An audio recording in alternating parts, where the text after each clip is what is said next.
হযরত ওমর ফারুক রাদিয়াল্লাহু তাআলা রাতের গভীর হলে বের হয়ে যেতেন ছদ্মবেশে, দেশের মানুষের খবর নিতেন, কে কেমন আছে, কোথায় আছে, কি অবস্থায় আছে। ঘুমটা দিয়ে বের হয়ে যেতেন। একদিন দেখে একটা ঘর থেকে কান্নার আওয়াজ আসছে, একটু মনোযোগ। ওমর ফারুক রাদিয়াল্লাহু তাআলা সেই ঘরে গেলেন, নক করলেন।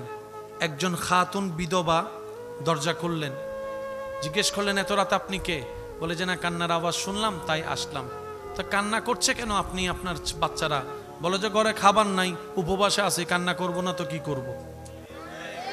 তখন উনি বললেন, উনি যে ওমর ফারুক রাদিয়াল্লাহু তাআলা প্রধানমন্ত্রী, রানিং প্রধানমন্ত্রী, এটা তো উনি চিনে নাই। তো তখন উনি বললেন, তা আপনি ওই প্রধানমন্ত্রীকে, প্রধানমন্ত্রী শব্দ ব্যবহার করছি যেন আপনার আমরা বুঝতে পারি, সেজন্য ব্যবহার করছি, আপনি প্রধানমন্ত্রীকে বলেন না কেন?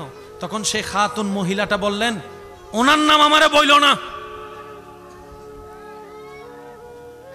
ওনার সাথে আমার সম্পর্ক নাই। আমি কাল হাসরের ময়দানে আল্লাহ এবং রাসূলকে ওনার নামে আমি বিচার দিব। আমি আল্লাহ এবং রাসূলের কাছে প্রধানমন্ত্রীর নামে বিচার দিব। ওমর ফারুক রাদিয়াল্লাহু তাআলা সাথে সাথে বললেন, কেন মা, বিচার দিবেন কেন? আমি ওনার দেশের নাগরিক, আমি না খাই, আমার সন্তানরা না খেয়ে আছে, উনি খবর নাই, উনি কেমন প্রধানমন্ত্রী হলেন? বলতেছে কাকে? প্রধানমন্ত্রী। প্রধানমন্ত্রী কে? হযরত ওমর ফারুক। কিন্তু মা উনাকে চিনে। তখন ওমর ফারুক রাদিয়াল্লাহু তাআলা ছদ্মবেশী যিনি ছিলেন, উনি বললেন, কয় মা আমি যাইয়া বলি? কয় না, আপনিও বললেন না, কারণ প্রধানমন্ত্রীর তো উচিত জনগণের খবর নেওয়া, আমি বলবো কেন? ওমর ফারুক রাদিয়াল্লাহু তাআলা বললেন, মা আপনি কষ্ট না নিলে আমাকে 10টা মিনিট সময় দেন, আমি একটু আসতেছি। ফারুক আজম সাথে সাথে বাইতুল মালে গিয়ে রাশন খাবার কাঁধের মধ্যে নিয়ে বস্তা পড়ে ওনার কাছে আনতে শুরু করলেন। একজন খাদেম এসে প্রধানমন্ত্রী ফারুক আজমকে বললেন, হুজুর আপনি নিচ্ছেন কেন? আমাকে দেন, আমি কাঁধে নি, আপনার কষ্ট হচ্ছে তো। ফারুক আজম সেদিন উত্তর দিয়েছে, ভাই আমার এই বোঝা যদি হাসরের ময়দানে তুই নিতে পারস, তাহলে এই বোঝাটাও তুই নে, এই বোঝাটাও তুই নে, এই বোঝাও তুই নে, যদি হাসরের ময়দানে নিতে পারস। বলে যে হাসরের ময়দানে তো বোঝা নিতে পারবো না। তো ফারুক আজম বললেন, ঠিক আছে, আমার বোঝা আমারে নিতে দে। এবার উনি রাশন নিয়ে গেলেন, মাকে দিলেন, রান্না বান্না করলেন, খাওয়া দাওয়া করালেন। করানোর পরে ওই ফারুক আজম রাদিয়াল্লাহু তাআলা বলেন, মা একটা আবদার করি, যদি আপনি কিছু মনে না করেন, অনুমতি দেন। বলে যে বলেন। বলে যে আমি তো আপনার খাবারের ব্যবস্থা করে দিয়েছি, আপনি দয়া করে ফারুক আজমের বিপক্ষে মামলাটা একটু তুলে নেন, মামলাটা একটু তুলে নেন। সুবহানাল্লাহ। আল্লাহর কাছে মামলা কইরেন না, নবীর কাছে মামলা কইরেন না। বলে যে আপনার কেন এত লাগতেছে? আমি ওনার একজন শুভাকাঙ্ক্ষিত, উনি কষ্ট পাইলে আমি কষ্ট পাবো। মা আপনার যা চাইছেন পাইছেন, তো মামলাটা একটু তুলে নেন। ইত্য বছরে মৌলা আলী শেরে খোদা চলে আসছে। হযরত আলী আয়েশা বলে, ওমর, মেয়ে মানুষ মাটা আওয়াজটা শোনার সাথে বলে যে ওমর কোনটা? বলে যে যিনি আপনার সামনে আছেন উনি তো রানিং প্রধানমন্ত্রী ওমর। ভাই আপনি আমারে বলেন নাই কেন? আপনি আমার আল্লাহর কাছে আমার নামে মামলা দিবেন বলছেন, আগে এটা একটু রায় দেন। আপনি বলেন যে আল্লাহকে আমার নামে মামলা দিবেন না, আমার নবীর কাছে আমার নামে মামলা দিবেন না। বলে যে আমি দিব না। বলে যে এরকম বললে হবে না, আপনি দস্তখত করেন, আলী সাক্ষী থাকবে, কারণ আমি ওমর হাসরের ময়দানে আমার আল্লাহর সামনে আমি আসামি হয়ে দাঁড়াইতে চাই না, আমার মুস্তাফার সামনে আমি আসামি হয়ে দাঁড়াইতে চাই না। আমি যেন বলতে পারি, ইয়া রাসূলুল্লাহ আপনার উম্মতের আমি খেয়াল রাখার চেষ্টা করেছিলাম। এটা হচ্ছে ওমর ফারুক রাদিয়াল্লাহু তাআলা। গাছতলায় শুয়ে থাকতো। আপনার আমার কতগুলা বডিগার্ড, অর্ধ পৃথিবীর শাসক গাছতলায় শুয়ে আছে। বাহির থেকে একজন ওনার নাম শুনে এই দেশে আসছেন, এসে বলে যে আপনাদের দেশের প্রধানমন্ত্রী একটু দেখতে চাই। জনগণ বলে দেখেন আছে কোথাও। সুবহানাল্লাহ, একটু মন খুলে আসতেছে না? বারবার বলতেছে আমার গলা না বসে গেছে, আল্লাহর প্রেমিকদের গলা তো বসে নাই। কথা বলেন ঠিক কিনা? সবাই ফুল ভলিউম একবার বলেন সুবহানাল্লাহ। বলে যে দেখেন আশেপাশে কোথাও আছে কিনা। ওই মানুষটা বলে, কিরে অর্ধ পৃথিবীর শাসক প্রধানমন্ত্রী তিনি, মানুষজন দেখি কোনো ভয়ও পায় না, কিছু করে না, ব্যাপার কি? ভাই কই?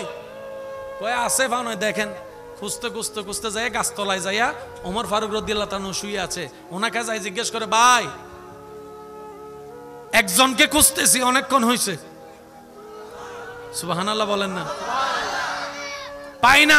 যে যারে জিজ্ঞেস করি বলে আছে কোথাও, নির্দিষ্ট কেউ ঠিকানা দিচ্ছে না। কয় কারে খোঁজেন? কয় আমি ওমরকে খুঁজতেছি। কয় কি বিষয়? কয় না ওনার একটু দেখার, চেহারাটা একটু দেখার ইচ্ছা আছে, চেহারাটা একটু দেখার ইচ্ছা। সুবহানাল্লাহ বলেন না। অর্ধ পৃথিবী শাসন করে, একটু দেখি না বাদশাটা কেমন। সামান্য শ্রীরাঙের বাদশা হইলে তো সাইরকান ফাসকান দোকানের মালিক হইলে তো বসা থাকে, আর ফকেটে যদি একটা আপেল কাটা ফোন থাকে তাইলে তো কথা কওয়ানোর আগে মানুষেরা দেখায়, কয় 1.5 লাখ 1.5 লাখ। আর হাতে যদি স্মার্ট ওয়াচ থাকে জীবনও আর ফোন রিসিভ করে না, হ্যালো, কারণ কিনছি এটা তো দেখাইতে হবে। কথা বলেন ঠিক কিনা? শাসন করে, চেহারাটা একটু দেখতে চাই। বলে যে আপনি যে ওমরকে খুঁজতেছেন, আর একটু জোরে। অর্ধ পৃথিবীর শাসকের সাথে আপনার কাফর সুফর চেহারায় তো মিল নাই, ব্যাপার কি? আপনার বডিগার্ড কই? আপনার রাজসিংহাসন কই? আপনার তাজমহল কোথায়? আপনার সেই খাট কই? আপনার সেই চেয়ার কই? ওমর ফারুক রাদিয়াল্লাহু তাআলা বলেন, তুমি যা বলছো, যা দেখতে চাচ্ছ, এগুলা জনগণের হক, এগুলা জনগণের অধিকার, এগুলা জনগণের অধিকার। সুবহানাল্লাহ বলেন। আরে ভাই, আমি যদি চেয়ার বানাতে মন চাই, জনগণের টাকা দিয়ে আমার চেয়ার বানাইতে হবে, আল্লাহর কাছে কি জবাব দিব? আমি সেই কাজ করব না। আর আমি তো কারো কোনো ক্ষতি করি নাই, আমার এরকম গার্ডেরও দরকার হয় না। ফারুকে আজম। এবার জিজ্ঞেস করেন, ও ফারুকে আজম, আপনি এত সুন্দর দেশ চালানো শিখছেন কার থেকে? উত্তর দিবে, আমরা নবী রহমাতুল্লিল আলামিনের স্কুলের ছাত্র, আমরা নবী রহমাতুল্লিল আলামিনের স্কুল থেকে এই শিক্ষা নিয়েছি। চিৎকার দিয়ে একবার বলা যাবে সুবহানাল্লাহ? যতজন আল্লাহর বান্দাই কি আওয়াজে বলেন তো সুবহানাল্লাহ?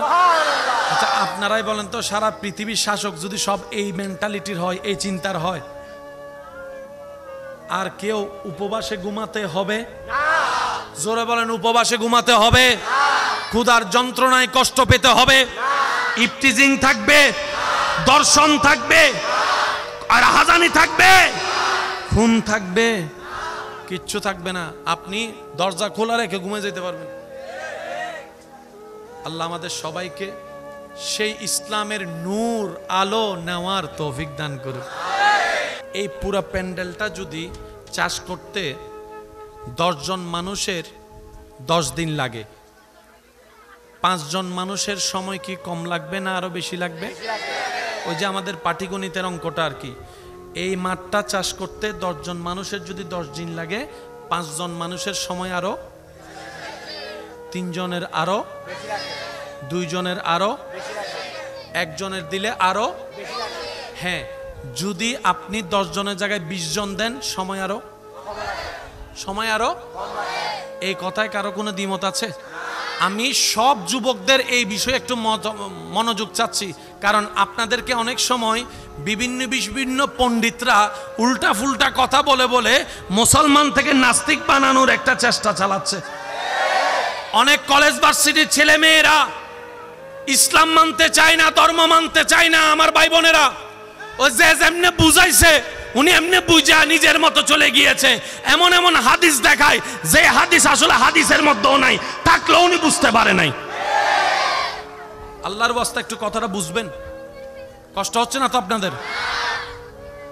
আল্লাহ তাআলা বিভিন্ন নবীকে ইসলাম প্রচারের জন্য যথেষ্ট সময় দিয়েছেন। কাউকে 900 বছর দিয়েছেন, কাউকে 700 বছর দিয়েছেন, কাউকে 800 বছর দিয়েছেন। কিন্তু ওনাদের এরিয়াটা ছিল সারা পৃথিবীর মধ্যে চট্টগ্রাম যেমন, এরকম একটা ছোট্ট এরিয়া ছিল। যেমন বনি ইসরাইলের নবী বলা হয় মূসা আলাইহিস সালামকে। মূসা নবীকে আল্লাহ হায়াত দিলেন লং টাইম, জায়গা দিয়েছেন ছোট, ইসলাম প্রচারে জায়গা দিয়েছেন। অর্থাৎ এই মূসা, তুমি চট্টগ্রামের মানুষকে দাওয়াত দিলে হবে, ঢাকার মানুষ দাওয়াত না পাইলেও, ইসলাম কবুল না করলেও তোমাকে প্রশ্ন করা হবে। আল্লাহ মুসা নবী বলে আল্লাহ আমার হায়াত কত? রব বলে যে যাও শত শত বছর দিলাম। ইব্রাহিমকে শত শত বছর, দাউদকে শত শত বছর, আইয়ুবকে শত শত বছর, আদমকে শত শত বছর, নূহকে শত শত বছর। এই বিভিন্ন জেলা নিয়ে ওনাদের দায়িত্ব। এবার আপনার আমার নবী আসার পালা। একটু জোরে বলি, আপনার আমার আমাদের নবী আসার পালা। আপনার আমার নবী আল্লাহকে জিজ্ঞেস করলেন, আল্লাহ মুসা নবীর এরিয়া তো চট্টগ্রাম, দাউদ নবীর এরিয়া হচ্ছে সিলেট, আইয়ুবের এরিয়া হচ্ছে আল্লাহ বরিশাল, আমার দায়িত্ব এরিয়া কতটুক? রব বলে যে চট্টগ্রাম আপনার আন্ডারে। আমি বলতে থাকবো, আপনারা শুধু সুবহানাল্লাহ বলতে থাকবেন। রব্বুল আলামিনকে যখন জিজ্ঞেস করা হলো, রব্বুল আলামিন বললেন, হে নবী রাহমাতুল্লিল আলামিন, আপনার দায়িত্ব চট্টগ্রামও আপনার দায়িত্ব, বরিশালও আপনার দায়িত্ব, সিলেটও আপনার আন্ডারে, পুরা বাংলাদেশ আপনার আন্ডারে, ইন্ডিয়া আপনার আন্ডারে, পাকিস্তান আপনার আন্ডারে, দুবাইও আপনার আন্ডারে, কুয়েত আপনার আন্ডারে, সমস্ত এশিয়া আপনার আন্ডারে, ইউরোপ আপনার আন্ডারে, আমেরিকা আপনার আন্ডারে, আফ্রিকা আপনার আন্ডারে, আসমান জমিন লৌহ কলম সমস্ত কিছু আপনার দায়িত্বে দিলাম। এরিয়া কি ছোট না বড়? হাতও আটবে না, সগো আটবে না, এত বড়। তাহলে সময় কি এখন কম দেওয়া দরকার না বেশি? একটু বেশি না মহা বেশি? এবার আল্লাহ নবী জিজ্ঞেস করলেন, আল্লাহ ইব্রাহিম নবীকে, নূহ নবীকে তুমি চট্টগ্রামের দায়িত্ব দিয়া 700-800-900 বছরের ভিসা দিছো, আমারে যেহেতু সারা পৃথিবী দিলা, সৃষ্টি জগৎ দিলা, আলামিন দিলা, আল্লাহ আমার ভিসা কতদিন? আল্লাহ পাক বলে 63 বছর। আল্লাহ 63 বছরে পুরাটা কন্ট্রোল করতে হবে আমার। রবে বলে যে হ্যাঁ, এটা আপনার দায়িত্ব। আচ্ছা, এই জায়গায় আপনি আর আমি হলে কি কইতাম আল্লাহরে?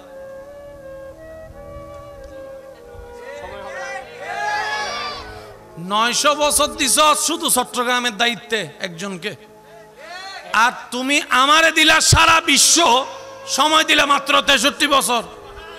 আর এখন তো এমন অবস্থা হয়েছে, বছর চলে যাচ্ছে মাসের মতো, মাস চলে যাচ্ছে সপ্তাহের মতো, সপ্তাহ চলে যাচ্ছে দিনের মতো। এই কিছুদিন আগে শুক্রবারের নামাজ পড়ছি, এই আবার কালকে বসো আবার শুক্রবারের নামাজ। বুঝতে পারছি? আপনি আমি হইলে বলতাম যে আল্লাহ কাজ শুরু করার আগে আমি ফেল, কিন্তু নবীজি একবারও বলে নাই আল্লাহ আমি কিভাবে করব। হে নবী আপনি বলেন নাই কেন? নবীজি বলে আমার আল্লাহ যেহেতু দিয়েছেন তাহলে বুঝে শুনে দিয়েছেন, বুঝে শুনে দিয়েছেন। আরে আমার কাজ তো করা, আওয়াজ পৌঁছাই দেওয়া তো আমার রবের দায়িত্ব। আমার রব যেটাই চাইবে আমি মুস্তাফা চোখ বন্ধ করে সেটাই করতে থাকবো, সেটাই করতে থাকবো, হা হু করব না। আল্লাহ পাক বলে সেজন্যই তো আপনাকে হাবিবুল্লাহ বানিয়েছি। ভিসা কতদিন? ভাইয়া পিছনের ভাই সহ বলেন, ভিসা কতদিন? ভিসা কতদিন? Area area.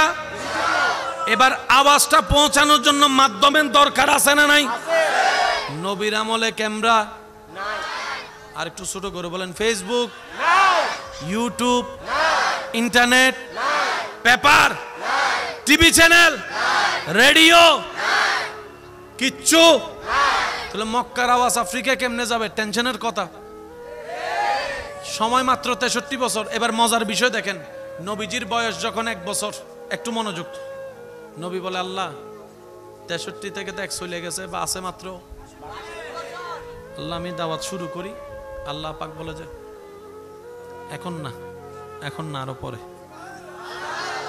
দেখেন চ্যালেঞ্জটা কেমন কঠিন হচ্ছে। নবীজির বয়স যখন 5 বছর, আল্লাহ নবী বলে আল্লাহ এখন শুরু করি, 5 বছর তো অলরেডি শেষ। আল্লাহ পাক বলে যে এখন না, সময় হলে আমি বলবো। সময়, একটু মজার আওয়াজ, একটু জোরে জোরে বলেন না সুবহানাল্লাহ। নবীজির বয়স 10 বছর, নবী বলে আল্লাহ শুরু করি। আল্লাহ পাক বলে যে এখন না, আর একটু অপেক্ষা করে। 10-এ নবীকে চুপ করে রাখলেন, 15-তে চুপ করে রাখলেন, 20-এ চুপ করে রাখলেন, 30-এ চুপ করে রাখলেন, 35-এ চুপ করে রাখলেন। 40 বছর যখন হইছে তখন আল্লাহ পাক বলে হাবিব বলেন, শুরু করেন। কয় বছর চুপ করে রাখছে? এমনে হায়াত দিছে। এবার 63 থেকে 40 গেলে এবার বলেন পরীক্ষাটা আরো কি হয়ে গেছে? বলেন না আরো কি হয়ে গেছে? মাধ্যম ফেসবুক, ইন্টারনেট, ভিডিও কলে যে পৌঁছাবে এরকম সুযোগ। কিন্তু বড় তাজ্জুবের বিষয়, 40টা বছর বয়স মুবারকে আল্লাহর হুকুমে আপনার আমার নবী কামলিওয়ালা রাহমাতুল লিল আলামিন বলতে শুরু করলেন, ইয়া আইয়ুহান নাস কুলু লা ইলাহা ইল্লাল্লাহ তুফলিহুন তুফলিহুন তুফলিহুন। এক আল্লাহর দাওয়াত দেওয়া শুরু করেছে।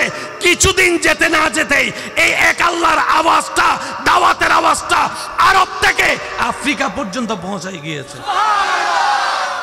নবীকে যখন মক্কায় অত্যাচার করা হচ্ছে, আল্লাহর যেদিন হুকুম হয়েছে আপনার আমার নবী নিজের মাতৃভূমি ত্যাগ করে মদিনায় হিজরত করছেন, সংখ্যায় মাত্র কয়েকজন সাথে ছিল। কিন্তু যেদিন নবী মদিনা থেকে মক্কা বিজয়ের দিন আসতে শুরু করলেন, 10,000-এর বেশি মুসলমান। হয় না আরো জোরে? যা জবান দিবেন তা রাখার চেষ্টা করবেন। আপনি 10 বার জবান রাখার চেষ্টা করবেন, 11 বার যদি ফেল হয়ে যান আল্লাহ তাআলা আপনাকে রাখার ব্যবস্থা করে দিবেন। এই বিশ্বাস সবার আছে না নাই? আরো জোরে বলেন আছে না নাই? নবী রাহমাতুল লিল আলামিন মক্কা বিজয়ের সময় যখন 10,000 নিয়ে আসছে, সবাই তাকায় অবাক, কয় ফাটাইলাম মাত্র 3 জন, মনে করছি 3 জনও শেষ হয়ে যাবে, এখন দেখি যে 10,000। ব্যাপারটা কি মনে রাখবেন, 23 বছর পুরা লাগে নাই আপনার আমার নবীর জবান থেকে আল্লাহর হুকুমে বের হওয়া লা ইলাহা ইল্লাল্লাহর ধ্বনি দেখা যাচ্ছে। মিশরে শোনা যাচ্ছে, ইউরোপে শোনা যাচ্ছে, আফ্রিকায় শোনা যাচ্ছে, সুবহানাল্লাহ বলেন না রে। হিন্দুস্তানে শোনা যাচ্ছে, ডানে শোনা যাচ্ছে, বামে শোনা যাচ্ছে, সর্ব জায়গায় লা ইলাহা ইল্লাল্লাহ। জগৎ বলে কিভাবে সম্ভব? রব বলে যে আমার নবী মুস্তাফা জবান থেকে বের করেছে, আমি আল্লাহ কুদরতি ব্যবস্থাপনায় বিশ্বের আনাচে কানাচে এমন ভাবে পৌঁছাই দিয়েছি, নবী জাহেরান দুনিয়ার থেকে চলে গিয়েছে, 1400 বছর হয়ে যাচ্ছে, এখনো চট্টগ্রামের 24 সালে 5 ওয়াক্তে 5 বার আজানের ধ্বনিতে মসজিদের মিনারে আল্লাহ নামের ধ্বনি শোনা যাচ্ছে। আপনাদের এখানে আজানে লা ইলাহা ইল্লাল্লাহ শোনা যায়? জোরে বলেন। আশহাদু আন লা ইলাহা ইল্লাল্লাহ শোনা যায়? আশহাদু আন্না মুহাম্মাদুর রাসূলুল্লাহ শোনা যায়? আল্লাহু আকবার শোনা যায়? এটা তো যেমন তেমন।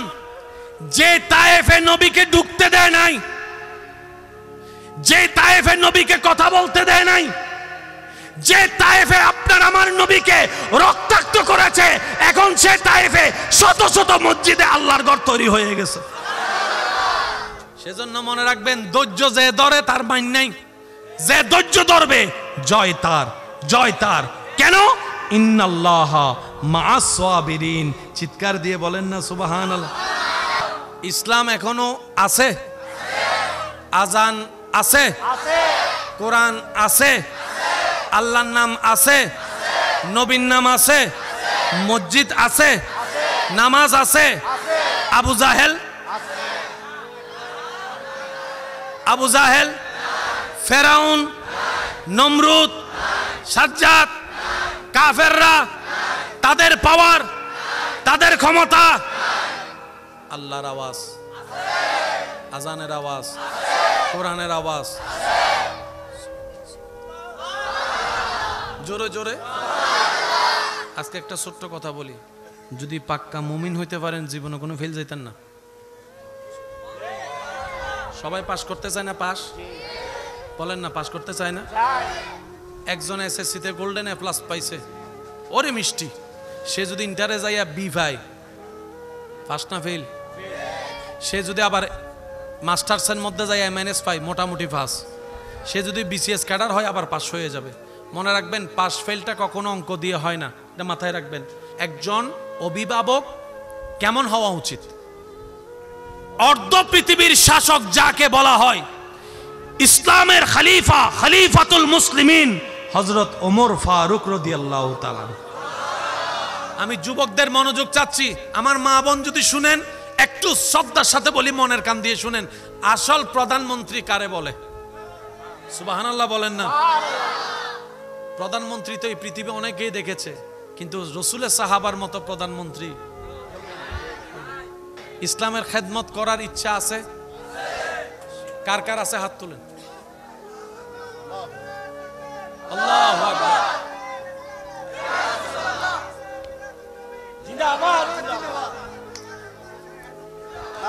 নারায়ে তাকবীর, নারায়ে রিসালাত।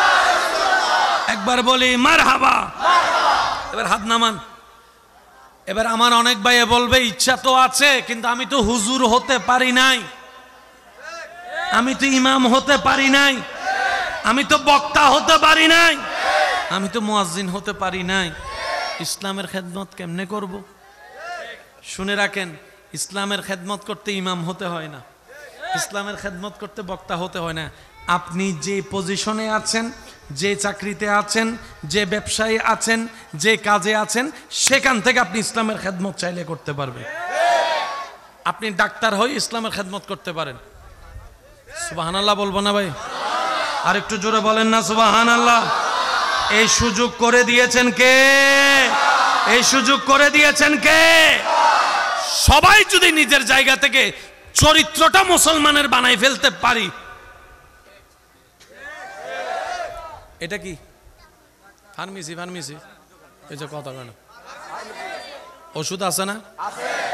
আমি বলি আমার ভাই যদি দোকানে থাকে, উনি আমাকে সেখান থেকে রিপ্লাই দিবে। এই এতগুলা ওষুধের ভিতরে যদি আপনাকে আমাকে ছেড়ে দেওয়া হয়, এই নিওসেপটিনল ল, আপনার আমার কমপক্ষে 2 ঘন্টা লাগবে। প্রথমে আগে এন খুঁজব, এন এন এনই হুঁয়ুত আছে বাইর ঘর। আর আমার ভাইকে প্রেসক্রিপশন দেওয়ার সাথে সাথে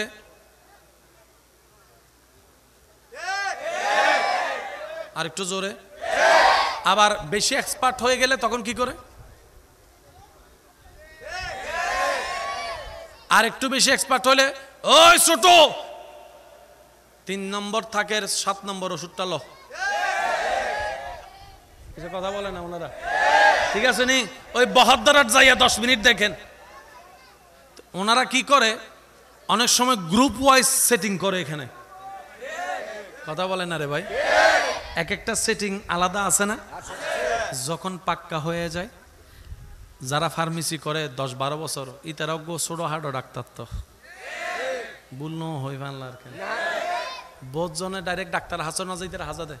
ভাই আছে আছে ইউথ মিদে হাসাত দি ইউথ ইউথ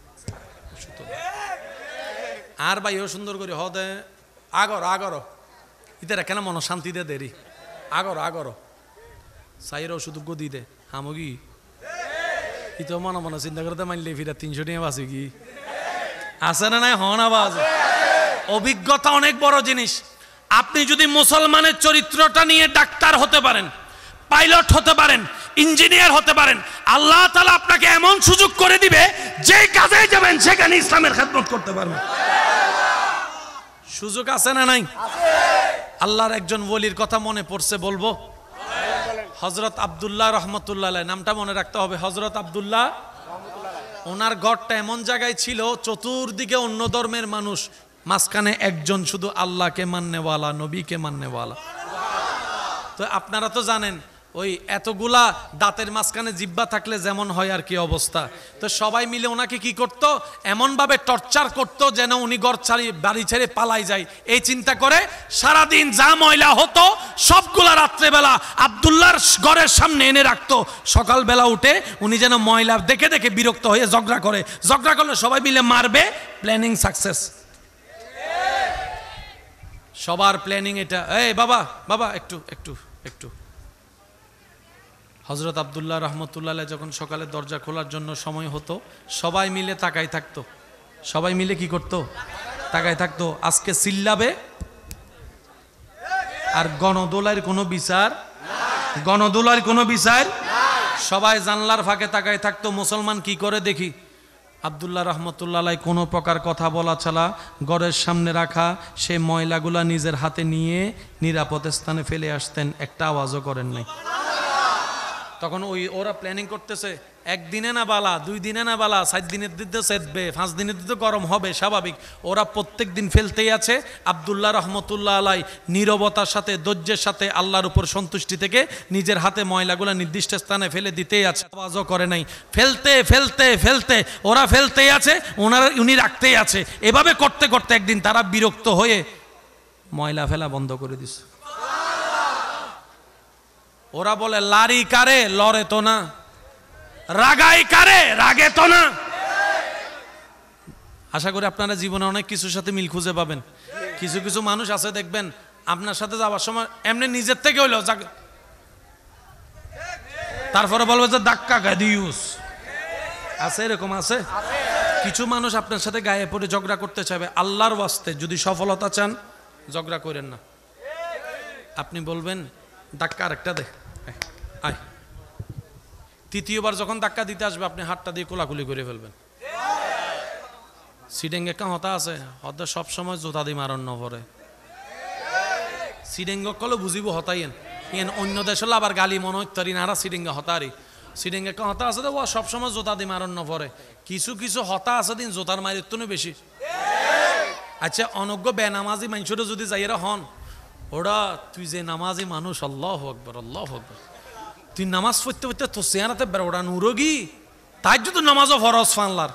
আচ্ছা তুই জীবনত হইতে পারিব না, আই নামাজ ন পড়ি আইন হইতে পারিব না, শরম ন নাই এন ও মাতো না বাজে, ঠিক না? আব্দুল্লাহ রহমতুল্লাহ আলাই ময়লা যখন নিজের কাছে ফেলে দিচ্ছেন নিজে নিজে, সবাই বিরক্ত হয়ে ময়লা ফেলা বন্ধ করে দিয়েছে। একদিন আব্দুল্লাহ রহমতুল্লাহ আলাই সকালে দরজা খুলে দেখে ঘরের সামনে আর কোনো ময়লা নাই, ময়লা নাই, ময়লা। ধৈর্যের জয় আসছে কি আসে নাই? সবাই মিলে বলেন ধৈর্যের জয় আসছে কি আসে নাই? শেষ ভালো যার সব ভালো তার জোরে বলেন আসছে কি আসে নাই?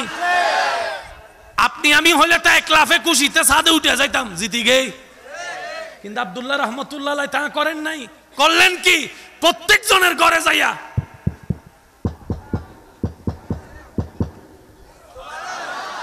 ওনারা দরজা খুলে দেখে ওই সে ব্যক্তি যারে জ্বালাইয়া দূরে করতে চাইছে সেই সামনে চলে আসছে। এবার আব্দুল্লাহ রহমতুল্লাহ জিজ্ঞেস করলে, ভাই আপনারা মনে হয় ময়লা ফেলতে ভুলে গেছেন, তাই আমি ময়লা নিতে আসছি। আরেকটু জোরে বলেন না, আপনারা মনে হয় ময়লা ফেলতে ভুলে গেছেন, আমি নিজে আসছি ময়লাগুলা নিতে। তো ওরা উত্তর দেয়, কি রে ভাই তোমার কি রাগ নাই, তোমার কি রাগ নাই, হিংসা নাই, মেজাজ গরম হয় না, এত জ্বালাই জ্বলো না, এত রাগাই রাগো না, এখন আসলে আমাদের ময়লা নিতে ব্যাপার কি ভাই, তোমার কি গিনফিট নাই? বলে যে সব আছে, কিন্তু আমাদের নবী বলেছেন লা তাগদাব, ও আমার উম্মত রাগারাগি করিও না, রাগারাগি করিও না, রাগারাগি করিও না। আমাদের নবী বলেছেন উম্মত যখনই বিপদ মুসিবত আসবে আল্লাহর দিকে তাকায়, ধৈর্য ধরো, আল্লাহর হুকুমের অপেক্ষা করিও। শুধু নবীর হাদিসটা মেনে মেনে চুপ করেছিলাম। ওনারা বলে যে ইসলাম এত সুন্দর শিক্ষা দেয়, এর চাইতে সুন্দর কোনো ধর্ম হতে পারে না। আমরাই তোমাদেরকে তাড়াতে চেয়েছি, আজকে আমরা সবাই মিলে কালিমা পড়ে মুসলমান হয়ে যেতে রাজি আছি। হযরত আব্দুল্লাহ রহমতুল্লাহ আলাই, মনে থাকবে নামটা? এটা জোরে বলে থাকবে। তো কেউ যদি আপনার দোকানের সামনে ময়লা ফেলে কি করবেন? করবেন? করলে জয় পাবেন 10 মিনিট, আর এটা না করে যদি নবীর সুন্নত ধরেন জয় পাবেন আজীবন। হাসরের ময়দানে জয় পাওয়ার সম্ভাবনা বেড়ে যাবে। মারলে মারা হয় না, হারাইলে জিতা হয় না। মনে রাখবেন, যদি সত্যিকার জিততে চান তাহলে মানুষের সামনে হেরে যান। মানুষের সামনে হারলে আপনি আসল জয় পাবেন। আচ্ছা, এখানে মামা চাচা আছে না? বাবা আছে না? ছোট বাচ্চারা মাঝে মধ্যে বড়দের সাথে পাঞ্জা লড়ে না? পাঞ্জা একটু আওয়াজ দেন না, লড়ে না? মামা বাগিনার সাথে হ্যাঁ লড়ে। মামাকে জীবনে বাগিনা হারাইতে পারবে? তারপরে মামা কি করে? জোরে বলেন। হারলে মানুষের রাগ বাড়ে, হারলে মানুষের হিংসা বাড়ে, হারলে মানুষের খুশি হয় না। কিন্তু মামা বাগিনার কাছে হেরে বাগিনার চাইতে মামা বেশি খুশি। একটু জোরে বলেন। জগতে জিজ্ঞেস করে, কি রে তোর জীবনে আমি কখনো হাঁটতে দেখি নাই, হারলে খুশি হইতে দেখি নাই। কেউ যদি তোরা একটা গাইল দিছে তুই তারা 10টা দিছস। সামনাসামনি না পারলে হোয়াটসঅ্যাপ হলে গাইল ফাটাই দিছস। একটু জোরে বলেন না রে ভাই। কেউ যদি তোরা ফেসবুকে হা হা রিয়েক্ট দিছে একটাতে, তুই তার 100টা পোস্টের মধ্যে হা হা রিয়েক্ট দিছস। জীবনে হারা পছন্দ করেস নাই, আজকে দেখি বাগিনার সামনে হাইরা গেলি, ব্যাপার কি? তখন মামা উত্তর দেয়, চাচা উত্তর দেয়, বাবা উত্তর দেয়, বড়রা উত্তর দেয়, আসলে আজকে হেরে যে শান্তিটা পেয়েছি, এতদিন জিতে সে শান্তিটা পাই নাই, জিতে সে শান্তিটা পাই নাই। আমার ভালোবাসার মানুষ যখন জিতেছে, ওর হাসি দেখে আমার আনন্দটাই বেড়ে গিয়েছে। মনে রাখবেন ভাই, জিতার দরকার, জোরে বলেন জিতার দরকার। যদি সত্যিকার জিততে চান, আল্লাহর রহমতকে জিতে নেন, নবীর সুপারিশকে জিতে নেন। ওয়াতু ইজ্জু মান তাশা ওয়াতু জিল্লু মান তাশা। দুনিয়ার ইজ্জত আপনার হবে, আখিরাতের ইজ্জত আপনার হয়ে যাবে। 5 ওয়াক্ত নামাজের সাথে বন্ধুত্ব রাখার দরকার আছে না নাই? শেষ ভালো যার আওয়াজ দিয়ে বলেন আছে না নাই?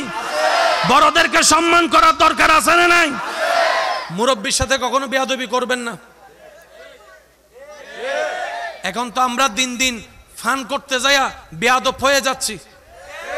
আগে এক ক্লাস সিনিয়র কেরো সাথে, আমার যুবক ভাইরা হয়তো একমত হবেন, এই আমার দাদার একটু আওয়াজ দিন, আমার ভাইয়ের এখানে আছে। এক ক্লাস সিনিয়র আর কোন সিনিয়র ভাই যদি আসতো, জায়গা ছেড়ে দেওয়া লাগতো। শুধু এক ক্লাস সিনিয়র, টিচার না, এক ক্লাস সিনিয়র। আর এখন 10 ক্লাস সিনিয়র আসলো, তার কাঁধের উপর হাত দিয়ে বলে স্মাইল প্লিজ। কথা বলেন, কথা বলেন, কথা বলেন, ঠিক কি না? দিন দিন আদব উঠে যাচ্ছে, বলেন দিন দিন আদব উঠে যাচ্ছে। বড়দের সামনে, মুরব্বীদের সামনে অনেক যুবক ভাইরা পায়ের উপর পা তুইলা। মনে রাখবেন একটা কথা, আল্লাহ রসুলের একটা হাদিস, চিনেন না চিনেন দরকার নাই, মুরব্বীদেরকে ইজ্জত দিবেন। আপনি যখন মুরব্বী হবেন, আল্লাহ কিছু বান্দার অন্তরে আপনার প্রতি ভালোবাসা সৃষ্টি করে দিবে, তারা যেন আপনাকে সম্মান দেয়, তারা যেন আপনাকে ইজ্জত দেয়। আমরা কি আমলটা করতে পারবো ইনশাআল্লাহ? বাসে উঠছেন, আপনি বসে আছেন, আপনি দাঁড়ায় থাকতে পারবেন, আপনার সে বয়স আছে, 4 ঘন্টা দাঁড়ায় থাকলেও আপনার কোনো ক্ষতি নাই। মুরব্বী একজন দাঁড়িয়ে আছে, একজন মা দাঁড়িয়ে আছে, একজন গর্ভবতী মা দাঁড়িয়ে আছে, একজন বোন দাঁড়িয়ে আছে, যিনি দাঁড়িয়ে থাকার কারণে অন্যরা ইফটিজিং করার সুযোগ পাচ্ছে। আপনি সেই জায়গায় ওই বোনের ইমানি ভাই হিসাবে, ওই মায়ের ইমানি সন্তান হিসাবে আপনি ওনাকে বসার ব্যবস্থা করে দেন, বসার ব্যবস্থা করে দেন। সুবহানাল্লাহ বলেন। ওনাকে বসার ব্যবস্থা করে আপনি নিজে ভাই হিসাবে, অভিভাবক হিসেবে দাঁড়ায় থাকেন, যেন ওনার শরীরে কারো টাচ না লাগে। আল্লাহ পাক বলবে, তুই আমার বান্দার ইজ্জত হেফাজত করছস, আগামী 3 দিন পরে তোর একটা দোষ প্রকাশ হওয়ার কথা ছিল তকদিরে লেখা। আল্লাহ ফেরেশতাকে বলবে, এটা কাইটা দে, আমার বান্দার দোষটা যেন কেউ না জানে। আর সেজন্য যে অন্যের ইজ্জতের হেফাজত করে, রব্বুল আলামিন তার ইজ্জতের হেফাজতের দায়িত্ব নিয়ে নেয়। সুবহানাল্লাহ। যে অন্যকে খাওয়ায়, আল্লাহ তাকে খাওয়ায়, যে অন্যকে ভালো রাখে, আল্লাহ তাকে ভালো রাখে। আমি জানি না আপনারা আমার সাথে একমত হবেন কিনা, তবে আমার ব্যক্তিগত অভিমত থেকে বলি, আসল সুখ শান্তি যদি পেতে চান আপনি দুনিয়াতে, একজন অভাবী মানুষ, একজন অভাবী ছোট বাচ্চা, আপনি মনে করেন টঙের দোকানে বসে একটু চা খাচ্ছেন, একটা বন দিয়ে আপনার পকেটে মাত্র 50 থেকে 60টা টাকা আছে, ওই 10-20 টাকার আপনি একটু পেটটা ভরে নিচ্ছেন। এমন সময় যদি দূর থেকে দেখেন একটা গেঞ্জি ছাড়া, একটা প্যান্ট পরা যদি ছোট বাচ্চা দূর থেকে কলার দিকে তাকায় আছে, বনের দিকে তাকায় আছে, তার চেহারা দেখেই বোঝা যাচ্ছে তার ক্ষুধা পেটের মধ্যে আছে, ক্ষুধার যন্ত্রণায় কষ্ট পাচ্ছে, কিন্তু টাকা পকেটে নাই, অভিভাবক নাই। আপনি তাকে ডেকে বলেন, যদি ভাই তোর কি খিদা লাগছে, সে অবশ্যই বলবে মুখটা লেলে ভাই খিদা লাগছে, কিন্তু পকেটে টাকা নেই। আপনি তাকে শুধু 20টা টাকা দিয়ে, 10টা টাকা দিয়ে একটু খাবার দেন, একটা বন দেন, একটা রুটি দেন। ওই বন রুটি হাতে দেওয়ার পরে ওর মুখের হাসিটা একটু দেখিয়েন। আর একটু জোরে বলি, ওই 10-20 টাকার একটা বন রুটি কিনে ওই ক্ষুধার্ত ছেলেটার একটু হাতে দেন, মেয়েটার হাতে দেন। হাতে দেওয়ার পরে ওর হাসিটা একটু দেখিয়েন। আপনিও আমার সাথে একমত হবেন, 1000 লক্ষ কোটি টাকা দিলেও আপনি এই হাসি কিনে পাবেন না, এই হাসি আপনি কিনে পাবেন না। এই 10-20 টাকায় ক্ষুধার্ত পেটের মধ্যে যখন হাসিটা আপনি ফুটাতে পারবেন চেহারায়, আপনি মনে হবেন আপনি পৃথিবীর সবচেয়ে সুখী মানুষের একজন। আসল সুখ কোথায় জানেন? অন্যের মুখে হাসি দেখার মধ্যে সুখ। আসল শান্তি কোথায়? অন্যকে ভালো রাখার মধ্যে সুখ। আমরা পাই না কেন জানেন? আমরা অন্যের মুখের হাসি কেড়ে নিজে হাসার চেষ্টা করি, অন্যকে আগুনে ফেলে নিজে অ্যাসির মধ্যে থাকার চেষ্টা করি, অন্যকে বেইজ্জতি করে নিজে ইজ্জতে থাকার স্বপ্ন দেখি। কখনো পাওয়া যাবে না, কখনো পাওয়া যাবে না। কারণ রবের বান্দাকে, রবের সৃষ্টিকে যে কষ্ট দিবে, রব তাকে কখনো ছাড়বে না, রব তাকে কখনো ছাড়বে না, রব তাকে কখনো ছাড়বে না। রব্বুল আলামিন অতীত বর্তমান সব জানার পরও হাসরের বিচার রেখেছেন। তার অন্যতম একটা কারণ হচ্ছে এই দুনিয়াতে যারা টাকার কারণে বিচার পায় নাই, সম্পদের কারণে বিচার পায় নাই, পাওয়ার না থাকার কারণে বিচার পায় নাই, সম্পদের জুলুমের কারণে অত্যাচারিত হয়েছে, বিচার পায় নাই, আল্লাহ সবাইকে হাসরে নিয়ে বলবে, বান্দা দুনিয়াতে তো টাকার কাছে তোর ন্যায় বিচার হেরে গেছিল, শক্তির সামনে তোর ন্যায় বিচার হেরে গেছিল, জনপাওয়ার না থাকার কারণে তোর পক্ষে কেউ কথা বলে নাই। ও বান্দা, হাসরে আনছি আমি, আল্লাহ আছি তোর পক্ষে, এবার আমি ন্যায় বিচার করেই দেখাবো। আল্লাহ আমাদের সবাইকে বুঝার তৌফিক দান করুন। এই পুরা প্যান্ডেলটা যদি চাষ করতে 10 জন মানুষের 10 দিন লাগে, 5 জন মানুষের সময় কি কম লাগবে না আরো বেশি লাগবে? ওই যে আমাদের পাটিগণিতের অঙ্কটা আর কি। এই মাঠটা চাষ করতে 10 জন মানুষের যদি 10 দিন লাগে, 5 জন মানুষের সময় আরো, 3 জনের আরো, 2 জনের আরো, 1 জনের দিলে আরো। হ্যাঁ, যদি আপনি 10 জনের জায়গায় 20 জন দেন, সময় আরো এই কথায় কারো কোনো দ্বিমত আছে? আমি সব যুবকদের এই বিষয়ে একটু মনোযোগ চাচ্ছি, কারণ আপনাদেরকে অনেক সময় বিভিন্ন পণ্ডিতরা উল্টা ফুলটা কথা বলে বলে মুসলমান থেকে নাস্তিক বানানোর একটা চেষ্টা চালাচ্ছে। অনেক কলেজ ভার্সিটির ছেলে মেয়েরা ইসলাম মানতে চায় না, ধর্ম মানতে চায় না। আমার ভাই বোনেরা, ও যে যেমনে বুঝাইছে উনি এমনি বুঝা নিজের মতো চলে গিয়েছে। এমন এমন হাদিস দেখায় যে হাদিস আসলে হাদিসের মধ্যেও নাই, থাকলেও উনি বুঝতে পারে নাই। আল্লাহর ওয়াস্তে একটু কথাটা বুঝবেন, কষ্ট হচ্ছে না তো আপনাদের? আল্লাহ তাআলা বিভিন্ন নবীকে ইসলাম প্রচারের জন্য যথেষ্ট সময় দিয়েছেন। কাউকে 900 বছর দিয়েছেন, কাউকে 700 বছর দিয়েছেন, কাউকে 800 বছর দিয়েছেন। কিন্তু ওনাদের এরিয়াটা ছিল সারা পৃথিবীর মধ্যে চট্টগ্রাম যেমন এরকম একটা ছোট্ট এরিয়া ছিল। যেমন বনি ইসরাইলের নবী বলা হয় মুসা আলাইহিস সালামকে। আমার কথা কি আপনারা বুঝতেছেন ভাইয়া? প্লিজ একটু মনোযোগ। এই যে আচ্ছা যান তা আবার গড়ি দিলে সমস্যা আছে। যাও একবার বলি আলহামদুলিল্লাহ। মুসা নবীকে আল্লাহ হায়াত দিলেন, লং টাইম, জায়গা দিয়েছেন ছোট, ইসলাম প্রচারে জায়গা দিয়েছেন। অর্থাৎ এই মুসা, তুমি চট্টগ্রামের মানুষকে দাওয়াত দিলে হবে, ঢাকার মানুষ দাওয়াত না পাইলো, ইসলাম কবুল না করলো, তোমাকে প্রশ্ন করা হবে। আল্লাহ মুসা নবী বলে, আল্লাহ আমার হায়াত কত? রব বলে যে যাও, 100 বছর দিলাম। ইব্রাহিমকে 100 বছর, দাউদকে 100 বছর, আইয়ুবকে 100 বছর, আদমকে 100 বছর, নূহকে 100 বছর। এই বিভিন্ন জেলা নিয়ে ওনাদের দায়িত্ব। এবার আপনার আমার নবী আসার পালা। একটু জোরে বলি, আপনার আমাদের নবী আসার পালা। আপনার আমার নবী আল্লাহকে জিজ্ঞেস করলেন, আল্লাহ মুসা নবীর এরিয়া তো চট্টগ্রাম, দাউদ নবীর এরিয়া হচ্ছে সিলেট, আইয়ুবের এরিয়া হচ্ছে আল্লাহ বরিশাল, আমার দায়িত্ব এরিয়া কতটুক? রব বলে যে চট্টগ্রাম আপনার আন্ডারে। আমি বলতে থাকবো, আপনারা শুধু সুবহানাল্লাহ বলতে থাকবেন। হয় নাই? মাইকের ভলিউমটা একটু বাড়াই দেন। সুবহানাল্লাহ আরো জোরে বলেন।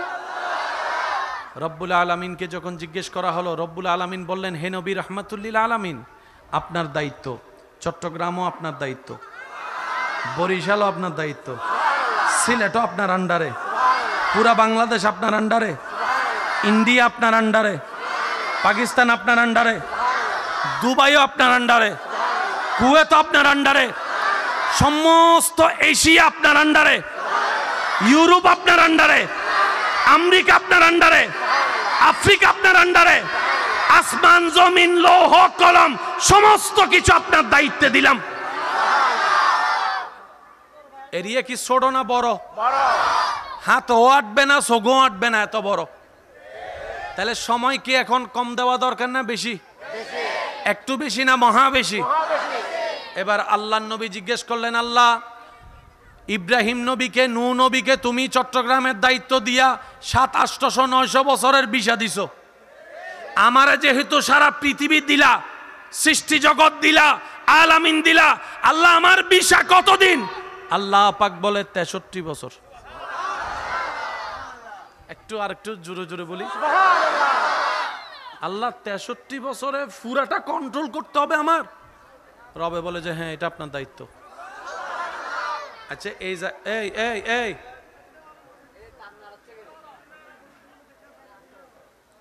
আচ্ছা, এই জায়গায় আপনি আর আমি হলে কি কইতাম আল্লাহরে?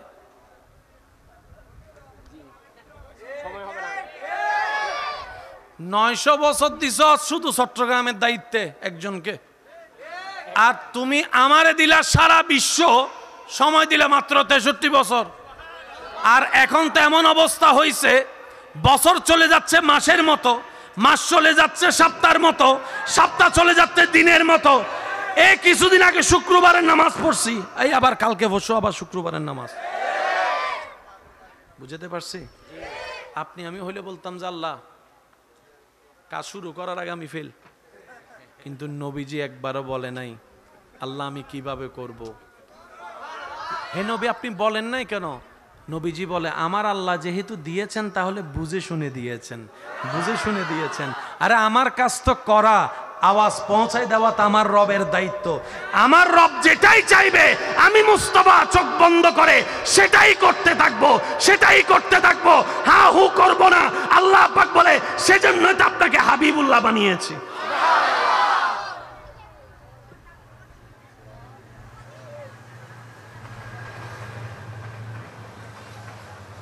ভিসা কতদিন?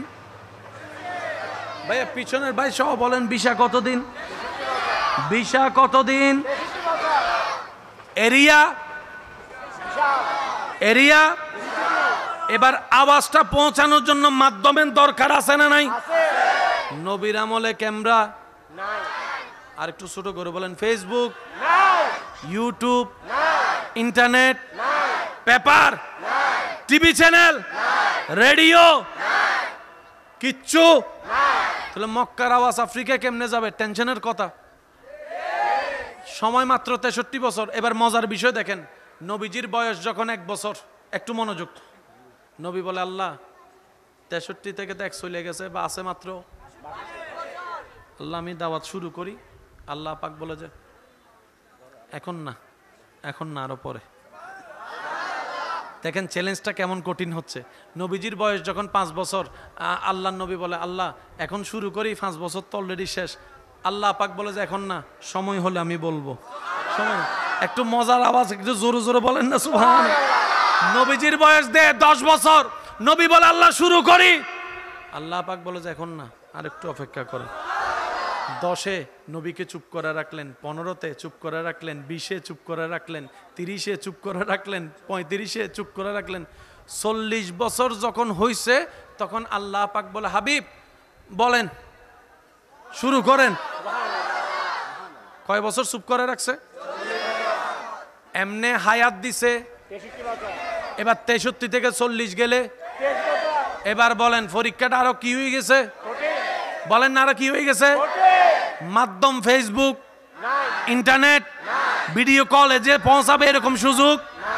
কিন্তু বড় তাজ্জুবের বিষয়, 40টা বছর বয়স মুবারকে আল্লাহর হুকুমে আপনার আমার নবী কামলিওয়ালা রাহমাতুল লিল আলামিন বলতে শুরু করলেন, ইয়া আইয়ুহান নাস কুলু লা ইলাহা ইল্লাল্লাহ তুফলিহুন তুফলিহুন তুফলিহুন। এক আল্লাহর দাওয়াত দেওয়া শুরু করেছে।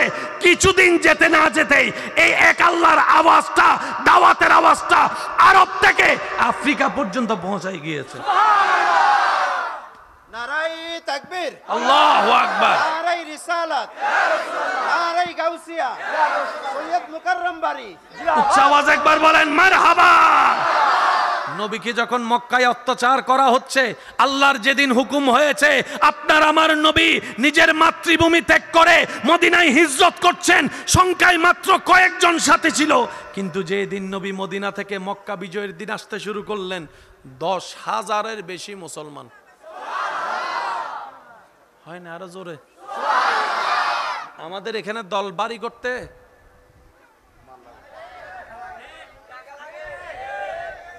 নমাতে আরো জোর হ না সবাই তুই নির্বাচনের টিয়া যা তার হারি নাড়া দিম তো আর কিছু মানুষ আছে 5 জন দিয়ে এলে 5 জনের তো টিয়া হয় নহাই পাল্লা বাদাম বাদাম যাবে বাদাম ওয়ালা দিয়ে ইতে আইয়ার হ দাও ভাই পটিবে হারে দিস অত তোরে নদী হারে দিম দে তুই আর হল যে টুরো ইতেও খুশি হয়ে গিয়ে দিয়ে দে 2000 বা হ না 1000 সিডেঙ্গে হইলে কোনো সমস্যা আছে না সিডেঙ্গে ন হইলে এন্ডে শান্তি ন লাগে ভাই ঠিক না বেটিকে কেন হ না যার যার আঞ্চলিক ভাষা তার তাল্লাই মধুর ভাষা হতা হন ঠিক না 2000 টিয়া দিই এনে 2 দিন বাদে ওই লাডিমার হাজিবে তি বেশি তুই তে হদ দে ভাইয়ে ওইতে এসিল 2 দিন আগে বাদাম বিয়ারিতে বাদামতি দিতে তো কি হই হদ দিতে তো আর 4000 টিয়া দিত স্যার মাথো না বাবা দিয়ে দে হতো ইয়া হদ হতো ইতা আর 4000 টিয়া দিত স্যার তো হই দি জানিয়েন যাগ্য বারে লাডিমার হাবুট দিম দার যদি রক্তটা হে বেটা কি হ সাই তোর উপর দিত না আম দি ফুলে ফেলি হতেইতে 4000 হই দে না ল 6000 6 2 ও অঙ্কন হনা 6 2 এনে আধা ঘন্টা বাদে বদনামার হাসি বদনামার হাইয়ের হদ দৌড়ো তোর হাসে কেউ আসছিল না হদ বদ্দা তুমি থাকতে আর কের দাম আছে না বা আই আর কেরে গনি না হার না তুন ফজর তুটি লাগে দে বদনা ঘুম যাইবার আগে দিয়ে লাগে দে বদনা I বদনামার Hasara Jibon amriti vote দিতেন ন তুই তারা হত দিত ওমা 10,000 টিয়া তো যাচ্ছি দাঁড়ে দাঁড়িয়ে মুকুরুদ দিম এলাম যদি হয়তো বদনার দিম দেবো উঠিবে অত দর তুই যাতে 10 ফালাই দিস লস হই তোর দর বরাবর 10 ল ইয়া হতই মাত না 18 কিছুক্ষণ বাদে আর গেছি ইতে তুলই 10,000 10 10 10 হতই হজন তুলই 4 জন তুলই দিয়ে 1000 হত হ না বুড়োর দিন ফজর মিদিতে আর গুমুত্তু নুডের বউয়া হদ্দে উঠছো না যাইরে বুট্টো দেছো না হদ্দে না আই একজনের আই মানুষের মনে কষ্ট দিতে না হদ্দে কেনে হদ্দে একজনের বুট দিলে 3 জনের গোস্ব হবো আই এত বড় না ইনসাফি করি না ইল্লো কিছু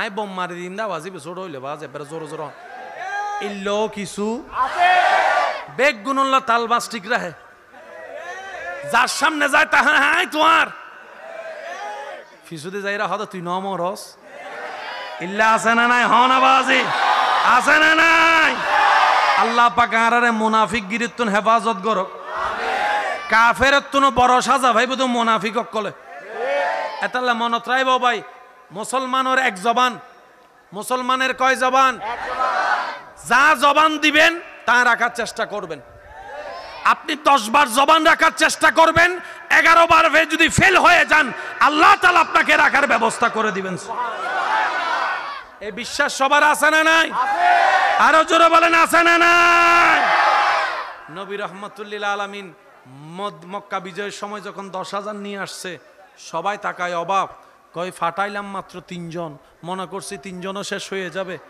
এখন দেখি যে 10,000 ব্যাপারটা কি মনে রাখবেন 23 বছর পুরা লাগে নাই আপনার আমার নবীর জবান থেকে আল্লাহর হুকুমে বের হওয়া লা ইলাহা ইল্লাল্লাহর ধ্বনি দেখা যাচ্ছে মিশরে শোনা যাচ্ছে ইউরোপে শোনা যাচ্ছে আফ্রিকায় শোনা যাচ্ছে সুবহানাল্লাহ বলেন না রে হিন্দুস্তানে শোনা যাচ্ছে ডানে শোনা যাচ্ছে বামে শোনা যাচ্ছে সর্ব জায়গায় লা ইলাহা ইল্লাল্লাহ জগৎ বলে কিভাবে সম্ভব রব বলে যে আমার নবী মুস্তাফা জবান থেকে বের করেছে আমি আল্লাহ কুদরতি ব্যবস্থাপনায় বিশ্বের আনাচে কানাচে এমন ভাবে পৌঁছাই দিয়েছি নবী জাহেরান দুনিয়ার থেকে চলে গিয়েছে 1400 বছর হয়ে যাচ্ছে এখনো চট্টগ্রামের 24 সালে 5 ওয়াক্তে 5 বার আজানের ধ্বনিতে মসজিদের মিনারে আল্লাহ নামের ধ্বনি শোনা যাচ্ছে আল্লাহু আকবার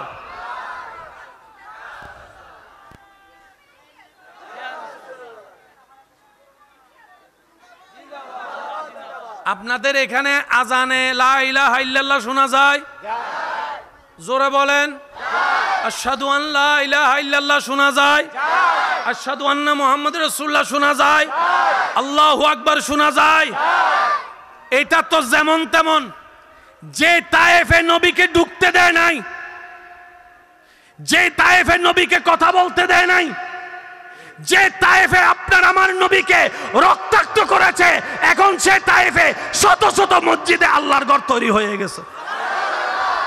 সেজন্য মনে রাখবেন, ধৈর্য যে ধরে তার মাইন নাই, যে ধৈর্য ধরবে জয় তার, জয় তার। কেন? ইন্নাল্লাহা মাআস সাবিরিন। চিৎকার দিয়ে বলেন না সুবহানাল্লাহ। দেখি মন খুলে সবাই একবার দরুদ শরীফ পড়েন। আল্লাহুম্মা সাল্লি আলা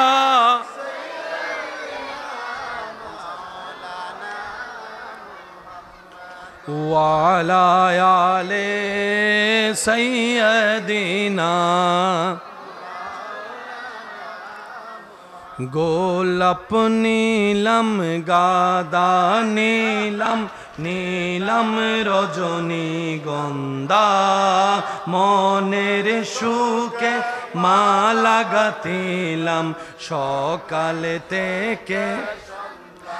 একেবারে দেখা দাও যদি ও গো কামলিওয়ালা, একেবারে দেখা দাও যদি ও গো ওয়ালা, হাসি মুখে পড়াবো তোমায় হাজার ফুলের মালা, বলি সবাই ইয়া রাসূলুল্লাহ,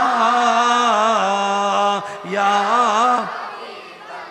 সবাই ইমানে আওয়াজে ইয়া রাসূলুল্লাহ, ইয়া। হলুদ ফুলকে প্রশ্ন করি রঙটি কোথায় পেলে, হলুদ ফুলকে প্রশ্ন করি রঙটি কোথায় পেলে, উত্তর দেই সেই রঙটি ছিল নূর নবীজির ত্বকে। আই সেই ফুলকে বাগান থেকে তুলে গাঁথলাম মালা, সুযোগ পেলে পড়াবো তোমায় হাজার ফুলের মালা, বলি সবাই ইয়া রাসূলুল্লাহ, ইয়া। মোহাব্বতের আওয়াজ একবার বলেন মারহাবা।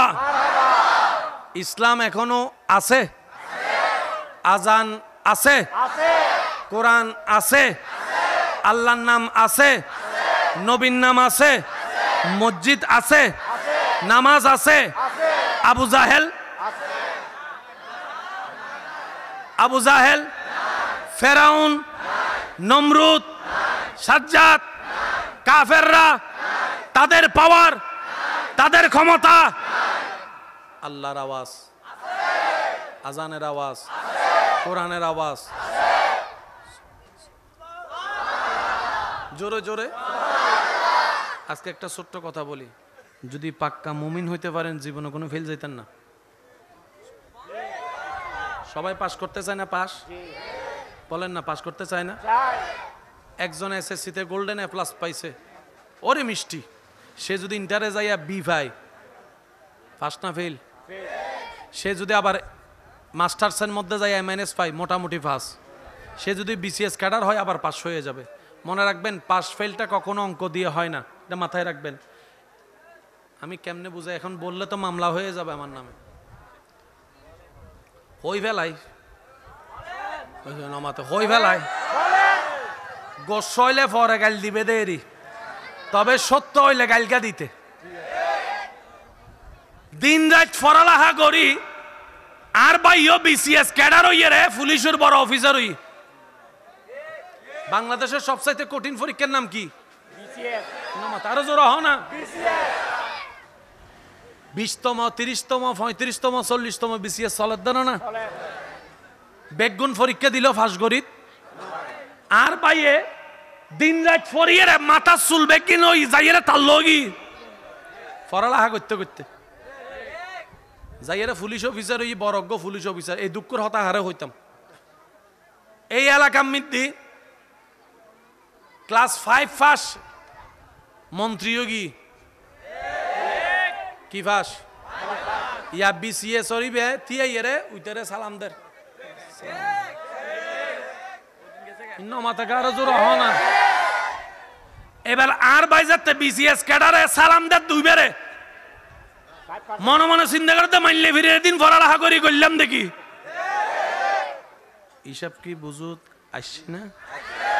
জেন্ডে পড়ালেখার দাম নাই এন্ডে শিক্ষিত মানুষ তুমি বাইরে হইতে ভাই ইতে চিন্তা করতে পড়ালেখা করি চৌরি গড়িয়ে যদি আই 20 বছর চৌরি করি আই হামার তাজ্জুম দে বরাবর 30 লাখ আর পড়ালেখা নগরিয়ে মানুষের গলা চুরি ধরিয়ে ফিজুদি পিস্তল ধরিয়ে ইতে একদিনে হামাই ফেলিতে 30 লাখ। তো মানলে ফিরে 30 বছর হস্ত করিয়ে 30 লাখ খামাই লাভ কি উইটার নাম যাইয়ে ফিজুদি চুরি ধরল তো 30 লাখ 5,000 আই কি বুঝাতে পারলাম না। সেজন্য ইসলামী শাসনের দরকার। কিভাবে বুঝে আপনাদেরকে একজন অভিভাবক কেমন হওয়া উচিত? অর্ধ পৃথিবীর শাসক যাকে বলা হয় ইসলামের খলিফা খলিফাতুল মুসলিমিন হযরত ওমর ফারুক রাদিয়াল্লাহু তাআলা। আমি যুবকদের মনোযোগ চাচ্ছি, আমার মা বোন যদি শুনেন একটু শ্রদ্ধার সাথে বলি, মনের কান দিয়ে শুনেন। আসল প্রধানমন্ত্রী কারে বলে? সুবহানাল্লাহ বলেন না। প্রধানমন্ত্রী তো এই পৃথিবী অনেকেই দেখেছে, কিন্তু রসুলের সাহাবার মতো প্রধানমন্ত্রী হযরত ওমর ফারুক রাদিয়াল্লাহু তাআলা রাতের গভীর হলে বের হয়ে যেতেন ছদ্মবেশে, দেশের মানুষের খবর নিতেন, কে কেমন আছে, কোথায় আছে, কি অবস্থায় আছে। ঘুমটা দিয়ে বাবা একটু মনোযোগ, একটু মনোযোগ, একটু মনোযোগ, প্লিজ প্লিজ, বাস বাস হইছে, বসেন বসেন। এই ঘুমটা দিয়ে বের হয়ে যেতেন। একদিন দেখে একটা ঘর থেকে কান্নার আওয়াজ আসছে, একটু মনোযোগ। ওমর ফারুক রাদিয়াল্লাহু তাআলা সেই ঘরে গেলেন, নক করলেন। একজন খাতুন বিধবা দরজা খুললেন, জিজ্ঞেস করলেন এত রাত আপনি কে? বলে যে না, কান্নার আওয়াজ শুনলাম তাই আসলাম। তা কান্না করছে কেন আপনি, আপনার বাচ্চারা? বলে যে ঘরে খাবার নাই, উপবাসে আছি, কান্না করব না তো কি করব। তখন উনি বললেন, উনি যে ওমর ফারুক রাদিয়াল্লাহু তাআলা প্রধানমন্ত্রী, রানিং প্রধানমন্ত্রী, এটা তো উনি চিনে নাই। তো তখন উনি বললেন, তা আপনি ওই প্রধানমন্ত্রীকে, প্রধানমন্ত্রী শব্দ ব্যবহার করছি যেন আপনারা আমরা বুঝতে পারি, সেজন্য ব্যবহার করছি, আপনি প্রধানমন্ত্রীকে বলেন না কেন? তখন সেই খাতুন মহিলাটা বললেন, ওনার নাম আমারে বইল না, ওনার সাথে আমার সম্পর্ক নাই। আমি কাল হাসরের ময়দানে আল্লাহ এবং রসুলকে ওনার নামে আমি বিচার দিব। আমি আল্লাহ এবং রসুলের কাছে প্রধানমন্ত্রীর নামে বিচার দিব। ওমর ফারুক রাদিয়াল্লাহু তাআলা সাথে সাথে বললেন, কেন মা, বিচার দিবেন কেন? আমি ওনার দেশের নাগরিক, আমি না খাই, আমার সন্তানরা না খেয়ে আছে, উনি খবর নাই, উনি কেমন প্রধানমন্ত্রী হলেন? বলতেছে কাকে? প্রধানমন্ত্রী। প্রধানমন্ত্রী কে? হযরত ওমর ফারুক, কিন্তু মা ওনাকে চিনে। তখন ওমর ফারুক রাদিয়াল্লাহু তাআলা ছদ্মবেশী যিনি ছিলেন উনি বললেন, কয় মা আমি যাইয়া বলি? কয় না, আপনিও বললেন না, কারণ প্রধানমন্ত্রী তো উচিত জনগণের খবর নেওয়া, আমি বলবো কেন? ওমর ফারুক রাদিয়াল্লাহু তাআলা বললেন, মা আপনি কষ্ট না নিলে আমাকে 10টা মিনিট সময় দেন, আমি একটু আসতেছি। ফারুক আজম সাথে সাথে বাইতুল মালে গিয়ে রাশন খাবার কাঁধের মধ্যে নিয়ে বস্তা পড়ে ওনার কাছে আনতে শুরু করলেন। একজন খাদেম এসে প্রধানমন্ত্রী ফারুক আজমকে বললেন, হুজুর আপনি নিচ্ছেন কেন, আমাকে দেন, আমি কাঁধে নি, আপনার কষ্ট হচ্ছে তো। ফারুক আজম সেদিন উত্তর দিয়েছে, ভাই আমার এই বোঝা যদি হাসরের ময়দানে তুই নিতে পারস, তাহলে এই বোঝাটাও তুই নে, এই বোঝাটাও তুই নে, এই বোঝাও তুই নে, যদি হাসরের ময়দানে নিতে পারস। বলে যে হাসরের ময়দানে তো বোঝা নিতে পারবো না। তো ফারুক আজম বললেন, ঠিক আছে আমার বোঝা আমারে নিতে দে। এবার উনি রাশন নিয়ে গেলেন, মাকে দিলেন, রান্না বান্না করলেন, খাওয়া দাওয়া করালেন। করানোর পরে ওই ফারুক আজম রাদিয়াল্লাহু তাআলা বলেন, মা একটা আবদার করি, যদি আপনি কিছু মনে না করেন অনুমতি দেন। বলে যে বলেন। বলে যে আমি তো আপনার খাবারের ব্যবস্থা করে দিয়েছি, আপনি দয়া করে ফারুক আজমের বিপক্ষে মামলাটা একটু তুলে নেন, মামলাটা একটু তুলে নেন। সুবহানাল্লাহ। আল্লাহর কাছে মামলা কইরেন না, নবীর কাছে মামলা কইরেন না। বলে যে আপনার কেন এত লাগতেছে? আমি ওনার একজন শুভাকাঙ্ক্ষিত, উনি কষ্ট পাইলে আমি কষ্ট পাবো। মা আপনার যা চাইছেন পাইছেন, তো মামলাটা একটু তুলে নেন। ইত্য বছরে মৌলা আলী শের খোদা চলে আসছে। হযরত আলী আয়েশা বলে, ও ওমর,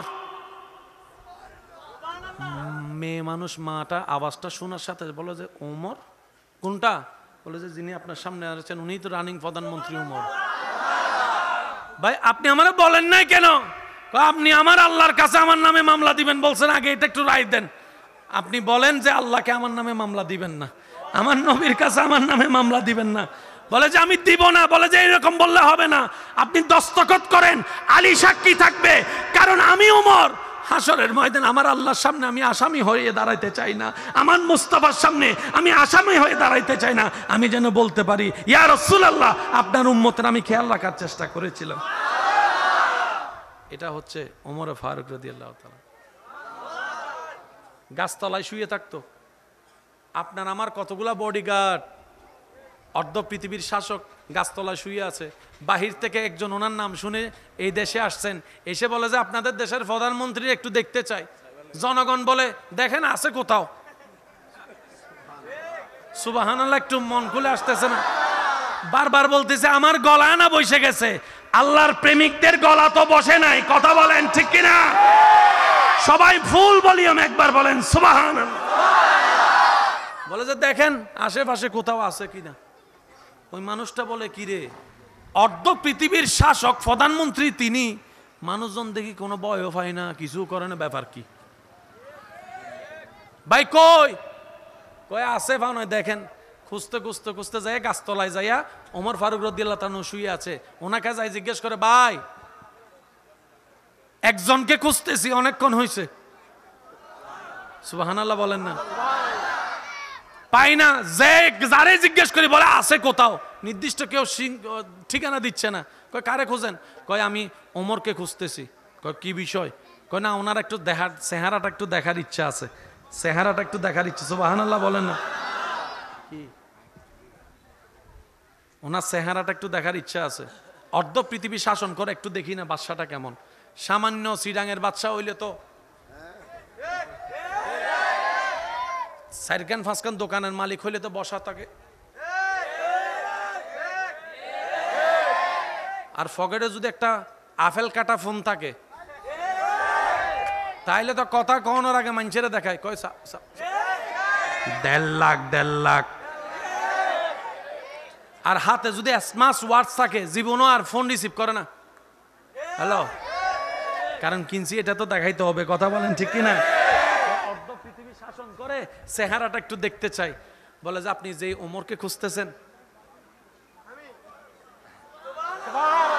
আর একটু জোরে।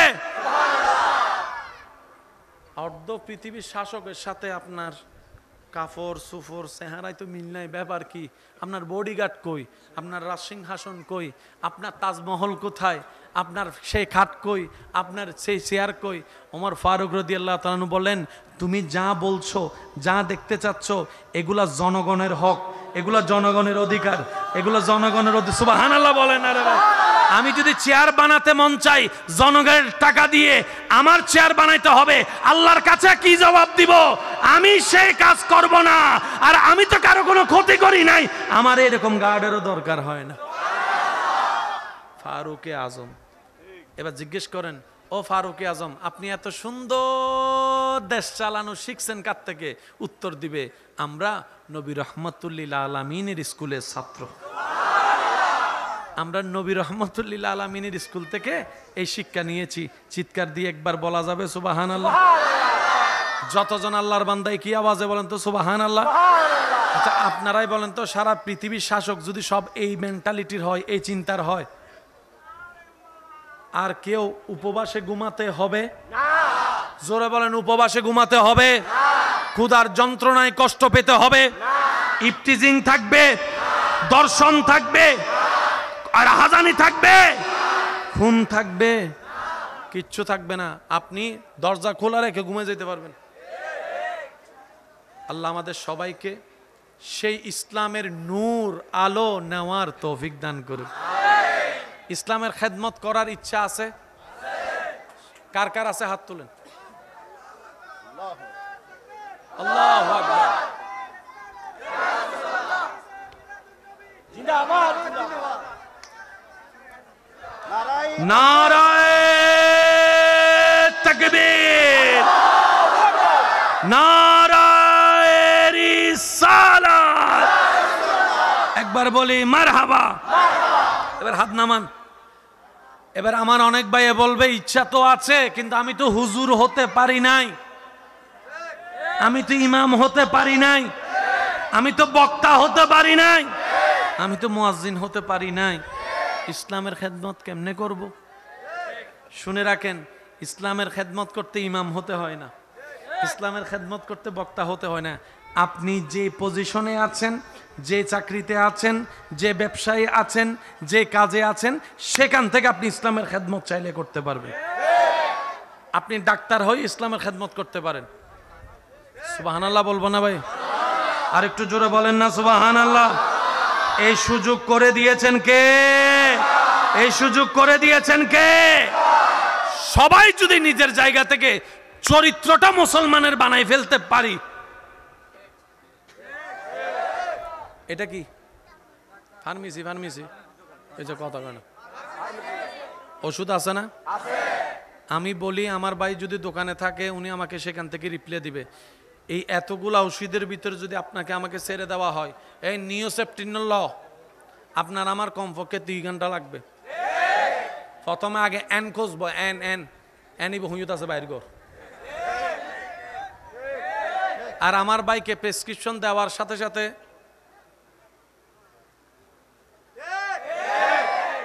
আর একটু জোরে, আবার বেশি এক্সপার্ট হয়ে গেলে তখন কি করে? আর একটু বেশি এক্সপার্ট হলে, ওই ছোট 3 নম্বর থাকে 7 নম্বর ওষুধটা লো। কিছু কথা বলে না ওনারা? ঠিক আছে নি? ওই বহদ্দারাট যাইয়া 10 মিনিট দেখেন। ওনারা কি করে, অনেক সময় গ্রুপ ওয়াইজ সেটিং করে। এখানে কথা বলে না রে ভাই? এক একটা সেটিং আলাদা আছে না?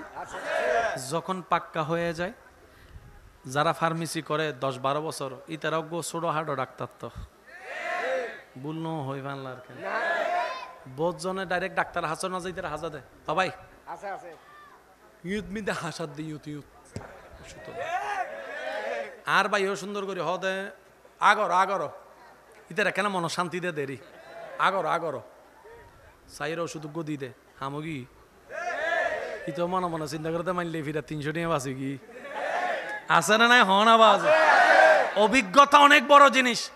আপনি যদি মুসলমানের চরিত্রটা নিয়ে ডাক্তার হতে পারেন, পাইলট হতে পারেন, ইঞ্জিনিয়ার হতে পারেন, আল্লাহ তাআলা আপনাকে এমন সুযোগ করে দিবে, যে কাজে যাবেন সেখানে ইসলামের খেদমত করতে পারবেন। সুযোগ আছে না নাই? আল্লাহর একজন ওলির কথা মনে পড়ছে, বলবো? হযরত আব্দুল্লাহ রহমতুল্লাহ আলাইহি, নামটা মনে রাখতে হবে। হযরত আব্দুল্লাহ, ওনার ঘরটা এমন জায়গায় ছিল, চতুর্দিকে অন্য ধর্মের মানুষ, মাঝখানে একজন শুধু আল্লাহকে মাননেওয়ালা, নবীকে মাননেওয়ালা। তো আপনারা তো জানেন, ওই এতগুলা দাঁতের মাঝখানে জিহ্বা থাকলে যেমন হয় আর কি অবস্থা। তো সবাই মিলে ওনাকে কি করত, এমন ভাবে টর্চার করত যেন উনি ঘর ছাড়ি বাড়ি ছেড়ে পালাই যায়। এই চিন্তা করে সারাদিন যা ময়লা হতো সবগুলা রাত্রেবেলা আব্দুল্লাহর ঘরের সামনে এনে রাখতো। সকালবেলা উঠে উনি যেন ময়লা দেখে দেখে বিরক্ত হয়ে ঝগড়া করে, ঝগড়া করলে সবাই মিলে মারবে। প্ল্যানিং সাকসেস, সবার প্ল্যানিং এটা। এই বাবা বাবা একটু একটু একটু।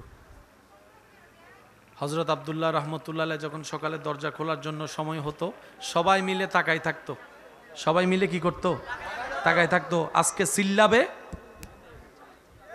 আর গণদোলার কোনো বিচার, গণদোলার কোনো বিচার।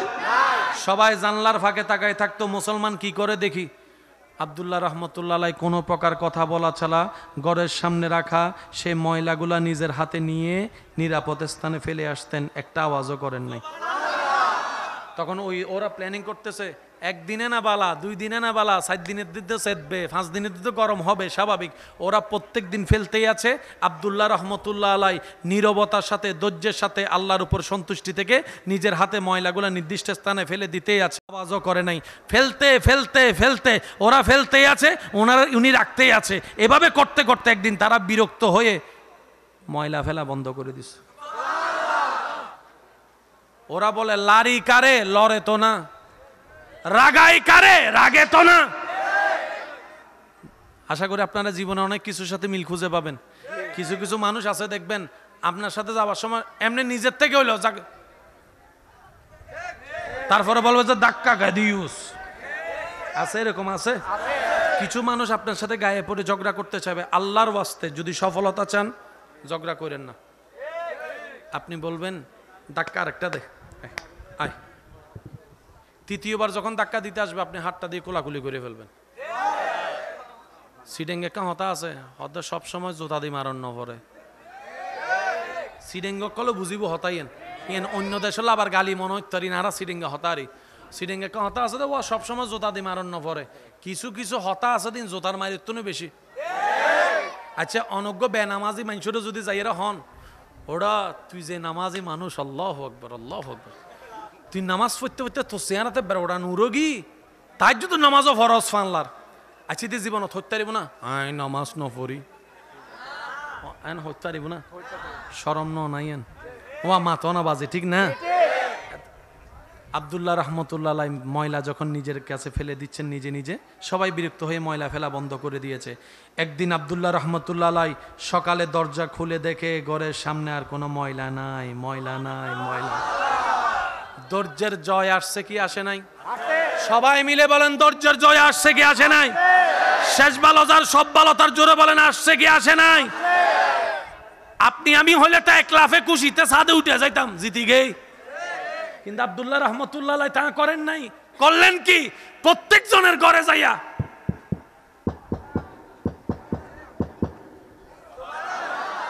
ওনারা দরজা খুলে দেখে ওই সে ব্যক্তি যারে জ্বালাইয়া দূরে করতে চাইছে সেই সামনে চলে আসছে। এবার আব্দুল্লাহ রহমতুল্লাহ জিজ্ঞেস করলে, ভাই আপনারা মনে হয় ময়লা ফেলতে ভুলে গেছেন, তাই আমি ময়লা নিতে আসছি। আরেকটু জোরে বলেন না, আপনারা মনে হয় ময়লা ফেলতে ভুলে গেছেন, আমি নিজে আসছি ময়লাগুলা নিতে। তো ওরা উত্তর দেয়, কি রে ভাই তোমার কি রাগ নাই, তোমার কি রাগ নাই, হিংসা নাই, মেজাজ গরম হয় না, এত জ্বালাই জ্বলো না, এত রাগাই রাগো না, এখন আসলে আমাদের ময়লা নিতে ব্যাপার কি ভাই, তোমার কি গিনফিট নাই? বলে যে সব আছে, কিন্তু আমাদের নবী বলেছেন লা তাগদাব, ও আমার উম্মত রাগারাগি করিও না, রাগারাগি করিও না, রাগারাগি করিও না। আমাদের নবী বলেছেন উম্মত যখনই বিপদ মুসিবত আসবে আল্লাহর দিকে তাকায়, ধৈর্য ধরো, আল্লাহর হুকুমের অপেক্ষা করিও। শুধু নবীর হাদিসটা মেনে মেনে চুপ করেছিলাম। ওনারা বলে যে ইসলাম এত সুন্দর শিক্ষা দেয়, এর চাইতে সুন্দর কোনো ধর্ম হতে পারে না। আমরাই তোমাদেরকে তাড়াতে চেয়েছি, আজকে আমরা সবাই মিলে কালিমা পড়ে মুসলমান হয়ে যেতে রাজি আছি। হযরত আব্দুল্লাহ রহমতুল্লাহ আলাই, মনে থাকবে নামটা? একটু জোরে বলে থাকবে। তো কেউ যদি আপনার দোকানের সামনে ময়লা ফেলে কি করবেন? করবেন? করলে জয় পাবেন 10 মিনিট। আর এটা না করে যদি নবীর সুন্নত ধরেন জয় পাবেন আজীবন। হাসরের ময়দানে জয় পাওয়ার সম্ভাবনা বেড়ে যাবে। মারলে মারা হয় না, হারাইলে জিতা হয় না। মনে রাখবেন, যদি সত্যিকার জিততে চান তাহলে মানুষের সামনে হেরে যান। মানুষের সামনে হারলে আপনি আসল জয় পাবেন। আচ্ছা, এখানে মামা চাচা আছে না? বাবা আছে না? ছোট বাচ্চারা মাঝে মধ্যে বড়দের সাথে পাঞ্জা লড়ে না? পাঞ্জা একটু আওয়াজ দেন না, লড়ে না? মামা বাগিনার সাথে হ্যাঁ লড়ে। মামাকে জীবনে বাগিনা হারাইতে পারবে? তারপরে মামা কি করে? জোরে বলেন। হারলে মানুষের রাগ বাড়ে, হারলে মানুষের হিংসা বাড়ে, হারলে মানুষের খুশি হয় না। কিন্তু মামা বাগিনার কাছে হেরে বাগিনার চাইতে মামা বেশি খুশি। একটু জোরে বলেন। জগতে জিজ্ঞেস করে, কি রে তোর জীবনে আমি কখনো হাঁটতে দেখি নাই, হারলে খুশি হইতে দেখি নাই। কেউ যদি তোরা একটা গাইল দিছে তুই তারা 10টা দিছস। সামনাসামনি না পারলে হোয়াটসঅ্যাপ হলে গাইল ফাটাই দিছস। একটু জোরে বলেন না রে ভাই। কেউ যদি তোরে ফেসবুকে হা হা রিয়েক্ট দিছে একটাতে, তুই তার 100টা পোস্টের মধ্যে হা হা রিয়েক্ট দিছস। জীবনে হারা পছন্দ করেস নাই, আজকে দেখি বাগিনার সামনে হাইরা গেলি, ব্যাপার কি? তখন মামা উত্তর দেয়, চাচা উত্তর দেয়, বাবা উত্তর দেয়, বড়রা উত্তর দেয়, আসলে আজকে হেরে যে শান্তিটা পেয়েছি, এতদিন জিতে সে শান্তিটা পাই নাই, জিতে সে শান্তিটা পাই নাই। আমার ভালোবাসার মানুষ যখন জিতেছে, ওর হাসি দেখে আমার আনন্দটাই বেড়ে গিয়েছে। মনে রাখবেন ভাই, জিতার দরকার, জোরে বলেন জিতার দরকার। যদি সত্যিকার জিততে চান, আল্লাহর রহমতকে জিতে নেন, নবীর সুপারিশকে জিতে নেন। ওয়াতু ইজ্জু মান তাশা ওয়াতু জিল্লু মান তাশা। দুনিয়ার ইজ্জত আপনার হবে, আখিরাতের ইজ্জত আপনার হয়ে যাবে। 5 ওয়াক্ত নামাজের সাথে বন্ধুত্ব রাখার দরকার আছে না নাই? শেষ ভালো যার আওয়াজ দিয়ে বলেন আছে না নাই? বড়দেরকে সম্মান করার দরকার আছে না নাই? মুরব্বির সাথে কখনো বেয়াদবি করবেন না। এখন তো আমরা দিন দিন ফান করতে যাইয়া বেয়াদব হয়ে যাচ্ছি। আগে এক ক্লাস সিনিয়র কেরো সাথে, আমার যুবক ভাইরা হয়তো একমত হবেন, এই যে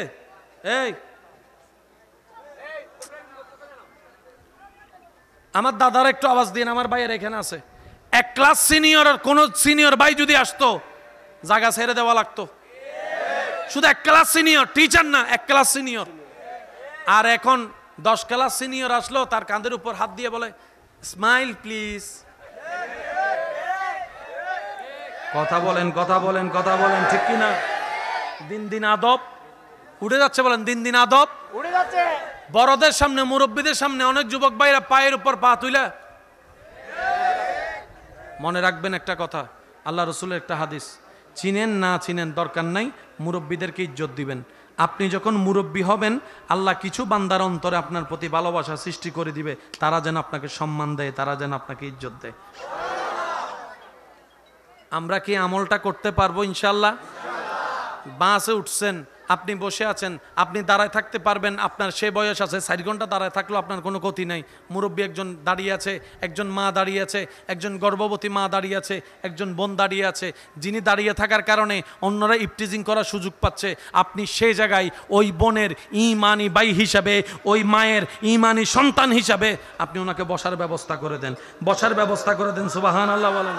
ওনাকে বসার ব্যবস্থা করে আপনি নিজে ভাই হিসাবে, অভিভাবক হিসেবে দাঁড়ায় থাকেন, যেন ওনার শরীরে কারো টাচ না লাগে।